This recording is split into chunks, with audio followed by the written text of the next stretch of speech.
So today I'm going to talk to you guys about Stoicism, and my topic, dealing with control the Stoic way.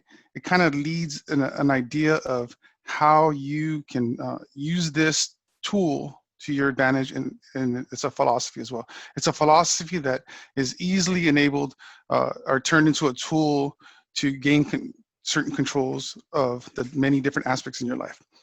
The philosophy itself, there's sometimes often misconceptions about what a philosophy is. In this strictest sense, a philosophy is a way to approach the challenges and way to approach life. There's been many historic philosophers, and there's been many philosophies throughout life, but it's not a religion. It's not something that you take and you worship. There's nobody to worship. There's no idols, no gods. It's all about three different disciplines. One, the discipline of desire, which means that you accept the acceptance of your fate. The things that come your way are meant to be, and some of them, which I'll talk about in a little bit, deal with things that you can control and things you cannot control. There's also actions of philosophy.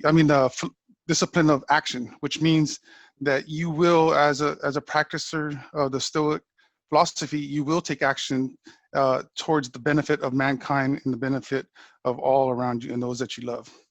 There's also the benefit of, the discipline of assent, which is the mindfulness of judgment, which takes into consideration that the things that are challenging you, the things that are presented to you, are often taken the way that you perceive them. So an example is several people may be presented into the same situation, and one person may have more tools, resources available, and then the other, so they may not be so disturbed or perturbed by the situation, whereas another person without those resources and tools can be. And this Stoic philosophy tries to create a balanced ground by preparing your mind to deal and address those situations. And this philosophy is very complicated. There's many different aspects, there's many different things to practice. And if you read some of the literature, which I will provide based on, if you guys request it, I'll provide good sources of literature. You will find that many of the preachings talk about the benefit of practicing the Stoic philosophy will bring what's called the good flow of life, which is the core of it. So there's several examples in my life. When I was searching in some of the introduction material, we were talking about how I apply this in my life.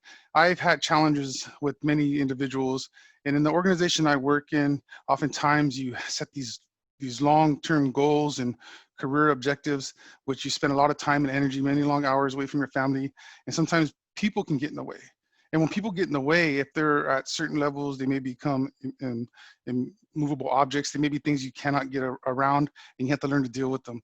Well, that, as you guys know, can affect your mentality and can cause grievance and cause anger towards those person.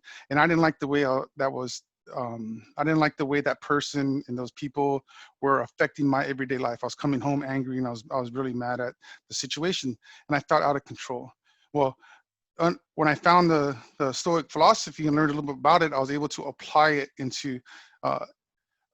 the ways I'll describe to overcome those obstacles and bring myself that good flow of life. Another example is, over the last 4 months, we've all been in this COVID-19 coronavirus situation. I've been practicing the Stoic philosophy, with the ready, resource available, and some good speeches and quotes from the historic philosophers of the past, and that's bringing me calm, stable, mental thought process to take on responsibilities to take care of my family and others. One of the aspects of it, which I want to dive into, like I said, is very complicated, is what's called the dichotomy of control. And this is what I found is the most useful practice. And it's actually a false dichotomy, but back in the days in 300 BC, they use different language. A current modern philosopher of the Stoic philosophy is William B. Irvine. And if you search on his material, you'll find some good stuff out there. And he breaks that down, that dichotomy, into three different actions, or three different sayings. One is the things that are within our control. the things the challenges that come to us. So there's those things that are within our control, those things that are outside of our control, and then those are things that we have some control or influence over. And when you decompose that even a little bit more, you're able to understand where you can apply your energy and apply your actions. There's some of the common philosophers have argued against spending energy towards the things that are outside of your control because it will bring the less benefit to you. Spending time on things that are within your control and desiring the things that are within your control, such as waking up every day, treating people fair, being, contributing to charity, being philanthropic, those things, those actions will benefit your happiness if you do desire them.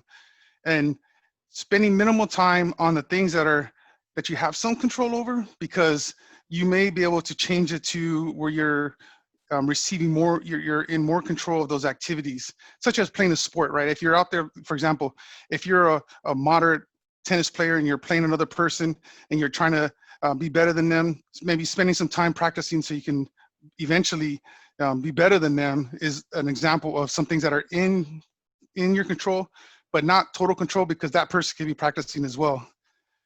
And as we're time constrained, I got to move on to let you know there's a lot of good resources out there.